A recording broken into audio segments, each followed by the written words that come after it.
রংপুর মহানগরীর তাজহাট থানাধীন পার্কের মোড় এলাকা থেকে 10 কেজি 500 গ্রাম গাঁজা এবং 73 বোতল ফেন্সিডিল এবং লালমনিরহাটের কালীগঞ্জ থেকে বিপুল পরিমাণ ফেন্সিডিল সহ এক পুরুষ ও এক নারী মাদক ব্যবসায়ীকে আটক করেছে র্যাব 13 রংপুর।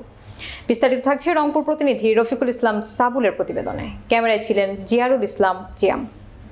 র্যাবের চলমান মাদক বিরোধী অভিযানের ধারাবাহিকতায় 31 জুলাই রাত আনুমানিক 9:30টায় ব্যাটালিয়ন সদর র্যাব 13 রংপুরের একটি আভিযানিক দল গোপন সংবাদের ভিত্তিতে রংপুর মহানগরের তাজহাট থানাধীন পার্কের মোড় micro stand park kitchen BD fast ফুডের দোকানের সামনে সাতমাথা থেকে মডার্ন রোডগামী পাকা রাস্তার উপর তল্লাশি করে 10 কেজি 500 গ্রাম গাঁজা এবং 73 বোতল ফেন্সিডিল সহ মাদক ব্যবসায়ী নান্টু মিয়াকে আটক করে। অপরদিকে 1 আগস্ট সকাল 11:30টায় ব্যাটালিয়ন সদর রংপুরের একটি আভিযানিক দল গোপন সংবাদের ভিত্তিতে লালমনিরহাট জেলার কালীগঞ্জ থানাধীন 7 নম্বর চলবলা ইউনিয়নের অন্তর্গত নিথক গ্রামস্থ ধৃত আসামির ঘরের খাটিয়ার নিচ থেকে 496 বোতল ফেন্সিডিল সহ এক মাদক ব্যবসায়ী শামিমা সরকারকে আটক করেছে।